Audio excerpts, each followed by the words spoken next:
Good morning students, welcome to 10th class Sunshine Group. In my previous video, we discussed about how the federalism is practiced in India, and we discussed the three main important policies which makes the federalism successful in India. These are you can say the linguistic states, language policy and central state relations. Now today we discussed about the most important topic of your chapter, and remember this thing that in board exams this topic is very important, so you have to listen to this video very carefully. All right, and the name of this topic is decentralization in India. So before moving forward, I just would like to tell you the definition of decentralization. देखिए, एक simple सी आपको meaning बताऊंगी decentralisation. आप सिर्फ देखिए, सिर्फ centre word, centre का मतलब क्या होता है? मिड। देखिए, डिसेंट्रलाइजेशन मीन्स जब आपकी पावर जो है वो एक जगह कंसंट्रेट ना रह के, सेंटर में कंसंट्रेट ना रह के आप उसको डिवाइड कर रहे हैं। When you divide your power into different units, ठीक है, when you divide your power among various areas, instead of कि वो पावर जो है वो एक जगह रहे, वो सेंट्रलाइज्ड रहे, हम उस पावर को जो है अलग अलग जगह डिस्ट्रीब्यूट कर रहे हैं। That is called decentralisation. All right, जैसे हम इंडिया में देख सकते हैं। आप कहेंगे इंडिया में कौन सा डिसेंट्रलाइजेशन मेथड है? यस, इंडिया में देखिए द सेंट्रल गवर्नमेंट जो है, central government do not exercise all the power, it shares the power with the state government, also with the local government. That's why it is called the decentralization. All right, now we will start reading the chapter, this topic.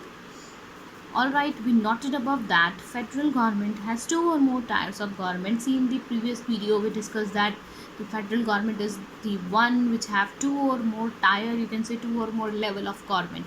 Like India में three level of government work करते हैं. One is at the central level, central government, second is state government, and third is local government.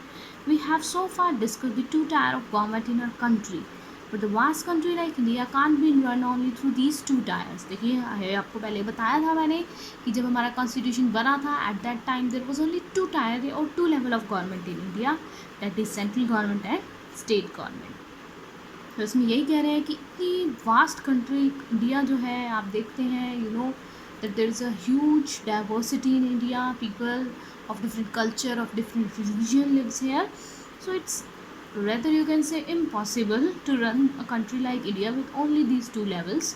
All right, next line is states in India are as large as independent countries of Europe.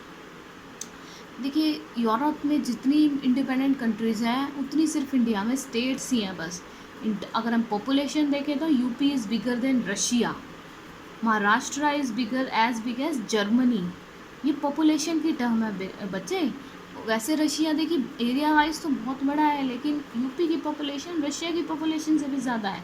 सिर्फ UP, आपकी उत्तर प्रदेश की population, और आपकी महाराष्ट्र में जो population है वो Germany से भी ज़्यादा है। जर्मनी तो एक कंट्री है और महाराष्ट्र क्या है, वो तो एक स्टेट है। तो आप देख सकते हैं कि इंडिया में जो है कितनी पॉपुलेशन है। So many diversity live here. Many of these states are internally very diverse. Internally अब देखिए, स्टेट्स के अंदर भी आपके डिस्ट्रिक्ट्स हैं, डिस्ट्रिक्ट्स में भी बहुत सारे क्या हैं, आपके विलेजेस हैं जो इंक्लूड होते हैं। देयर इज़ दस a need for power sharing with in the states. तो देखिए, स्टेट्स ऑलरेडी इतनी ज़्यादा डाइवर्स हैं, इतनी ज़्यादा डिवाइड हैं, तो बहुत ज़्यादा ज़रूरी था कि स्टेट जो है, स्टेट पे बर्डन कम आए और उनकी भी पावर्स जो है वो शेयर हों।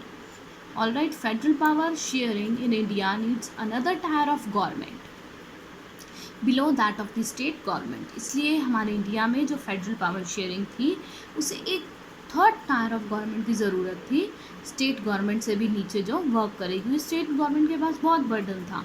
This is the rational for decentralisation of power. Rational means यहीं से डिसेंट्रलाइजेशन ऑफ पावर की ज़रूरत हमें लगी। दस resulted a third tier of government called the local government. तो इसके लिए एक थर्ड लेवल ऑफ गवर्नमेंट आपकी बनाई गई इंडिया में, जिसका हम क्या बोलते हैं, लोकल गवर्नमेंट। देखिए, अब डेफिनेशन है in your next line. There is a definition of decentralisation is given when the power is taken away from the central and state government and given to local government, it is called the decentralization. जब आप power central और state से ले लेते हैं और वो किसको दे देते हैं, उनकी पावर को किस में डिस्ट्रीब्यूट कर रहे हैं, लोकल लेवल पे, लोकल गवर्नमेंट में, तो वो डिसेंट्रलाइजेशन होता है. The basic idea behind decentralization is that there are a large number of problems and issues which are best settled at the local level. अब ये this is again the important question. All right, what is the basic idea behind the decentralization? क्या basic idea था decentralization के behind? तो idea ये था कि हमारे constitution makers को ये लगा कि लोकल लेवल की जितनी भी प्रॉब्लम्स होती हैं, लोकल लेवल के जितने भी इश्यूज होते हैं, वो जनरली जो लोकल लेवल पे पीपल वर्क करते हैं उनको अच्छे से नॉलेज होती है. अब मैं एक पर्टिकुलर लोकेलिटी में रहती हूँ तो मुझे अपनी लोकेलिटी की सारी नॉलेज होगी कि वहाँ क्या क्या प्रॉब्लम्स परसिस्ट कर सकती हैं, मुझे उसकी नॉलेज होगी, मुझे वहाँ का बेटर आइडिया होगा कि मुझे अपने एरिया में कैसे पैसों को खर्च करना है, वहाँ कैसे चीज़ों को मैनेज करना है इफ़ेक्टिवली, और हर एरिया में ये अलग अलग होगा. तो एक तो ये आइडिया था डिसेंट्रलाइजेशन के बिहाइंड. देखिए इसमें यही लिख रखा है ना, we will read this, people have a better knowledge of problems in their localities. First point this is कि जो वहाँ के रहने वाले लोग हैं लोकेलिटी के, उन्हें बेटर नॉलेज होगी अपने लोकेलिटी के बारे में. They also have a better idea on where to spend money. Second point, उनके पास बेटर आइडिया होगा कि वो कैसे वहाँ मनी को अच्छे से स्पेंड कर सकते हैं, and how to manage things more effectively, और कैसे वो वहाँ की जितने भी थिंग्स हैं, ज़रूरतों को कैसे मैनेज कर सकते हैं. Besides at the local level it is possible for the people to directly participate in decision making. देखिए आपका थर्ड पॉइंट इम्पॉर्टेंट है कि लोकल लेवल पे एक तो हमारे लिए एज अ सिटीज़न, हम सिटीज़न है, हमारे लिए भी इजी हो जाएगा कि हम डिसीज़न मेकिंग में पार्टिसिपेट कर सकते हैं. क्योंकि अगर स्टेट लेवल पे सब वर्क होगा तो स्टेट में तो आप देखते हैं बहुत सारे डिस्ट्रिक्ट्स आ जाते हैं, तो बहुत मुश्किल हो जाता है डिसीज़न लेना. लेकिन अगर हमारी लोकल लेवल पे गवर्नमेंट वर्क करेगी तो हम भी डिसीजंस ईजिली ले सकते हैं. This help to inculcate the habit of democratic participation. ये फोर्थ पॉइंट है, इसी में आप इंक्लूड कर सकते हैं. इससे क्या होगा, हम डेमोक्रेटिक, हमारी हैबिट आएगी डेमोक्रेटिक पार्टिसिपेशन की, कि हम डेमोक्रेसी में खुद पार्टिसिपेट करेंगे. Local government is the best way to realise one important principle of democracy, namely self local government. देखिए क्या क्या रखा है, आपका सबसे इम्पॉर्टेंट प्रिंसिपल जो है डेमोक्रेसी का, वो लोकल गवर्नमेंट के थ्रू हम अचीव कर सकते हैं, और वो प्रिंसिपल क्या है, local self government. The need for decentralisation was recognised in our constitution. देखिए डिसेंट्रलाइजेशन की जो ज़रूरत थी वो हमारे कॉन्स्टिट्यूशन ने ये बताई थी कि हमें ज़रूरत है डिसेंट्रलाइजेशन की. Since then there has been several attempts to decentralise power to the level of villages and panchayat.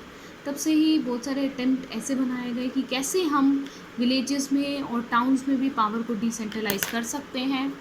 Panchayats in villages and municipalities in urban areas were set up in all the states. देखिए panchayat, villages, municipalities बनाई गई अलग अलग states में, but these were directly under the control of state government. लेकिन देखिए local government तो आ गई थी हमारे इंडिया में पहले से, लेकिन फिर भी जितनी भी लोकल गवर्नमेंट थी वो स्टेट गवर्नमेंट के अंडर वर्क करती थी. It is given they were directly under the control of the state government, और वहाँ पे इलेक्शंस भी रेगुलरली नहीं होते थे. थर्ड थिंग देखिए ये कह रखा है, elections to these local government were not held regularly. This is second point. Third क्या कह रहे थे कि local government didn't have any power of और रिसोर्सेज ऑफ देयर ओन. ये डिसएडवांटेज था. तो ये आपको क्वेश्चन भी आ सकता है, what were the disadvantages of before 1992 से पहले जो है क्या डिसएडवांटेजेस थे लोकल गवर्नमेंट में. तो दो पॉइंट तो ये हो गए आपके कि they work under the direct control of central state government, and second one is elections were not held regularly. Third point देखिए क्या है, उनके पास अपने they don't have even their own resources. तो इससे क्या हुआ, इससे आपका एक डिसएडवांटेज हो गया कि आपका डिसेंट्रलाइजेशन जो है it will not work in affective way. इससे इफेक्टिव वे में उसने वर्क नहीं किया. अब देखिए आगे क्या है, a major step towards decentralisation was taken in 1992. You have to remember this year 1992. This is the very important year. Students, a question may come in your board exams directly that explain the decentralization of power that happened in 1992, or it can also come like this: explain what major changes in the Constitution of India that happened in the year 1992. तो ये बहुत important आपका year है। 1992 में जो है आपकी decentralisation आई थी। डिसेंट्रलाइजेशन अडॉप्ट की थी मीन्स आपकी लोकल गवर्नमेंट आई थी, और इसमें कॉन्स्टिट्यूशन ने बहुत सारे न्यू पॉलिसी लेके आई थी। देखिए आपके पॉइंट्स गिवन है, आपको वन बाय वन ये लर्न करने हैं। सबसे पहला क्या हो गया, now it is constitutionally mandatory to hold regular elections to the local government bodies. इसमें सबसे पहला अमेंडमेंट किया आया कि अब कॉन्स्टिट्यूशन में ज़रूरी मैंडेटरी हो गया है, कंपलसरी हो गया है कि रेगुलर इलेक्शंस होंगे लोकल लेवल पे। नेक्स्ट देखिए क्या है, seats are reserved in the elected bodies. अब जो है आपकी लोकल लेवल पे सीट्स को रिज़र्व किया जाएगा, किस किस के लिए, शेड्यूल्ड कास्ट के लिए, शेड्यूल्ड ट्राइब्स के लिए एंड अदर बैकवर्ड ओबीसीज़ के लिए। थर्ड अमेंडमेंट क्या किया गया, at least 1/3 of all positions were reserve for women, कि जितनी भी आपकी पोजीशंस हैं, सीट्स हैं, उसमें से 1/3 सीट जो है वो वुमेन के लिए रिजर्व की गई लोकल बॉडीज़ में। ये थर्ड अमेंडमेंट हुआ। Fourth, an independent institution called the state election commission has been created in each state to conduct panchayat and municipal election. हर स्टेट में स्टेट इलेक्शन कमीशन बनाया जाएगा, जिसका काम ये होगा ये चेक करना कि आपके पंचायत के और म्यूनिसिपल के इलेक्शंस जो हैं वो प्रॉपर वे में कंडक्ट हो रहे हैं या नहीं हो रहे। Next point is the state government are required to share some power and revenue with local government bodies. ये फिफ्थ अमेंडमेंट आया, फिफ्थ चेंज आया कि स्टेट गवर्नमेंट जो है वो अपनी पावर को भी प्लस अपने रेवेन्यू, अपनी इनकम को भी शेयर करेगी। किसके साथ, लोकल गवर्नमेंट बॉडीज़। अब कौन सी इनकम, टैक्स की फॉर्म में जो स्टेट गवर्नमेंट इनकम अर्न कर रही है लोगों से, वो उसे लोकल गवर्नमेंट बॉडीज़ में भी शेयर करेगी। The nature of sharing varies from state to state, और कितना शेयर करेगी वो स्टेट टू स्टेट जो है वो चेंज करेगा। तो स्टूडेंट्स आज हमारा जो टॉपिक था वो हमने इतना ही पढ़ा।